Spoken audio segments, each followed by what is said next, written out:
everyone, my name is Dr. Jessica Nelson and welcome to Nursing 501, Nursing Informatics. So, the beginning of a class is always kind of scary, a little scary because, you have to get to know me and then I get to know you, but I just wanted to make this quick video to let you know a little bit about myself, the course, and my expectations for the course. So, the first thing is, I have a long history with informatics, and although maybe not the best topic or the best course for people to take, just because informatics sometimes can be a little scary for people, technology in general is a little intimidating. I've been in informatics, for the last at least probably 7 or 8 years. I started off as an emergency room nurse and did my master's thesis on implementing an EHR in an acute care setting. Because if you don't remember, if you've been a nurse long enough, you can remember in ICU and ER settings, we had these really long flow charts, and nurses were really driving barriers against bringing in the EHR or electronic medical records into the acute care settings because they felt at the time that it would really slow things down. Not that those big flow charts would, right?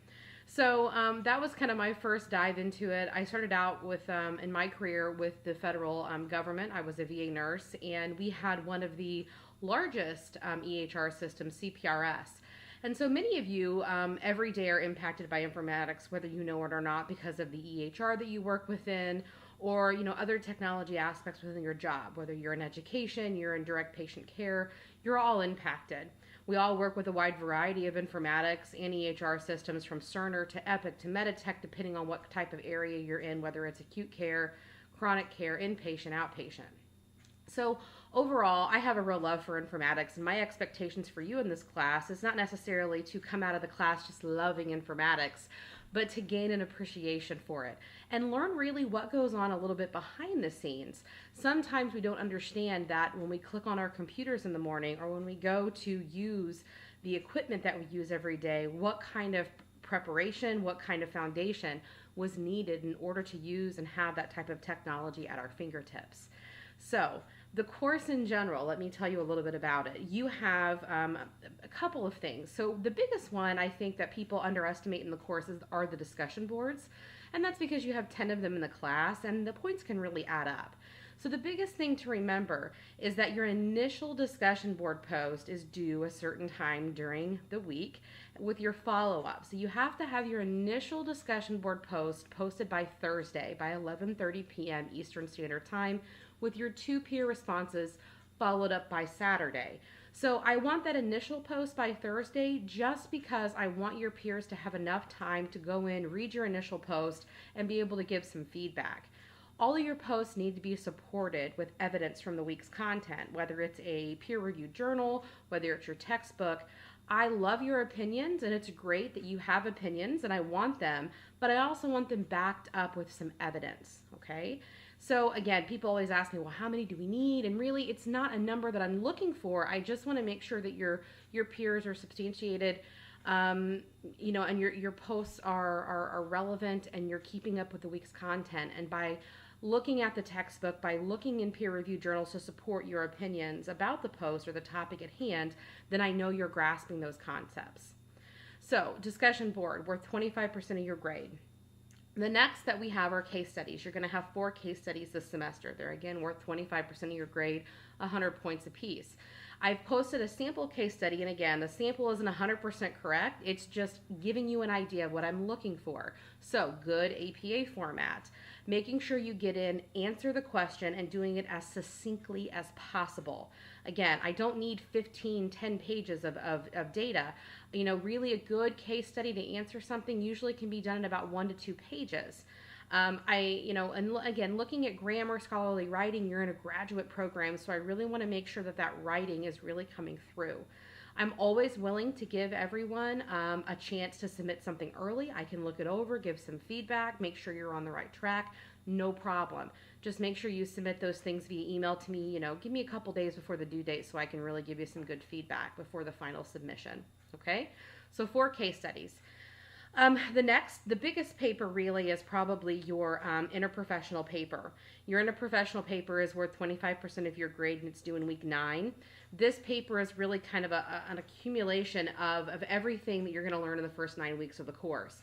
So essentially what you're going to be doing is implementing an EHR within a healthcare setting. And it can be make believe, it can be your current practice area, it can be your current hospital setting. What I want you to do is basically tell me about the environment, right? You're going to do an assessment of the environment, and you're going to pick an EHR based on the evidence that you find that best fits that organization. So for instance, you may work at Maine Medical and you may use Cerner as an EHR, but you start looking at the evidence and you're finding that for the size of the institution, or maybe if you're trying to look at cost, maybe Epic is a better choice, or maybe Cerner is the right choice and you want to stick with that. So basically, if you're going to stick with the same one, you're going to show me that if you were the Chief Nursing Information Officer, how you would correctly implement that EHR at that healthcare setting. If you want to change it, same thing. You're just going to tell me the steps and follow the paper rubric on how you would properly implement. Because we all know that sometimes time management and money can all change and can all affect how something is laid out and rolled out. And I'm sure we've all been a part of something that's been rolled out too quickly or too costly. And essentially what I want you to grasp is throughout the course, you're going to find that there are ways to properly implement informatics within healthcare. And you're going to take those techniques and you're going to include those in your paper. So take a look at that paper rubric.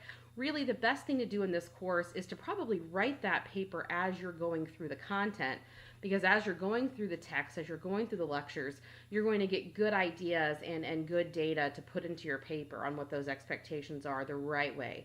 So who to involve when you roll out an EHR, we'll talk about that. You know, it's just not IT, it's staff, it's lab, it's PT, OT, it's nursing, it's medical, it's much more, it's billing and coding, it's much more than just nursing. It's very interprofessional in nature. And then costs and things like that. So make sure you stay in tune to everything that's going on in the course, because all those little weekly things will all end up in your paper. And then lastly, your last paper that you're going to have due in week 11, the very end, is basically how technology affects nursing education.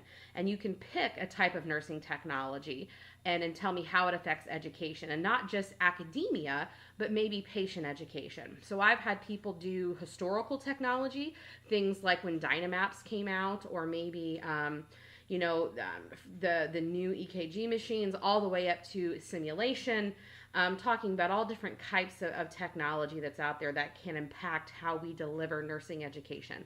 Again, whether it's to our patients, whether it's to students, depending on what type of track you are, if you're F&P track or education, admin, you can basically scope that around whatever your background is. So again, 25%. The papers, again, equate 50% of your grade. I'll tell you, the biggest thing is just to make sure you follow those rubrics and include everything that I need, because when I go through and I grade, I look directly at those rubrics, and if you're missing something, you're going to miss the points. So again, good APA, good grammar. And let me just remind everybody in the course, the one thing that I have zero tolerance for is late work, okay? Unless you speak with me or you have some type of catastrophic event and I can work with you ahead of time, that's fine. Otherwise, if you just don't have the time to submit something, you miss a discussion board, no problem. You're going to get a 0. Let's move on and we'll carry on. But another thing that's my biggest pet peeve is plagiarism. So again, I'm giving everybody fair warning right now. Don't copy off the net. Don't copy your work from prior semesters or prior courses and use it in my course. Everything in this course has to be 100% original. If you take something from another source, whether it's a paraphrase or whether it's a direct quote, just use proper APA citations and you're going to be fine. A good rule of thumb for this class, and for any class for that matter, is don't use more than one direct quote per page. Direct quotes are good when they're needed, but really, if you think about a direct quote, you're using someone else's direct words. And for an assignment, whether it's a paper or a discussion board, I want to hear what you have to know. I don't want to hear about what somebody else said. And unless it really helps support your opinion, a direct quote's not needed. Paraphrasing is much stronger as far as scholarly writing goes. And again, it's a lot easier if you can put something into your own words. But again, when in doubt, use a direct quote and make sure you cite it in text and put the reference down there on the page. So just remember, this is fair warning. Plagiarism is 0 tolerated, which means if you do it, you receive a 0 and most likely will fail the class. Okay? So just a little warning there. But everyone's going to do great and they're not going to do that, right? So, all right.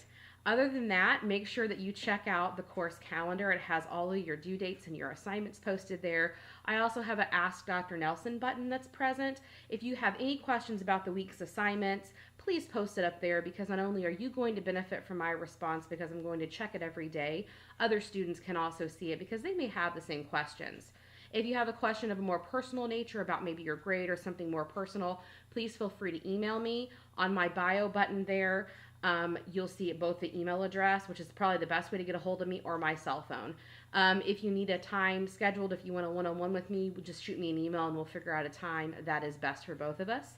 I'm not in Maine. I'm actually in Indiana, Terre Haute, Indiana to be exact. And so I'm on Eastern time, and all the assignments are due on Eastern time. But again, I'm not in Maine, right there in the physical classroom. So if you need me, we will figure out a way to meet, whether it to be a video, Skype, FaceTime, or just a good old-fashioned phone call. Okay? Again, I hope you enjoy the class as much as I enjoy teaching it. Every semester I learn much more from students than you're ever going to learn from me, and that's kind of my big philosophy on teaching. It's a laid-back class. We're going to have fun, and again, my end result in this course is not to make you expert informatics people, but it's just to have you gain an appreciation for informatics and what goes into it every day. Okay? So welcome to the course, guys, and I hope you have a great time. Bye-bye.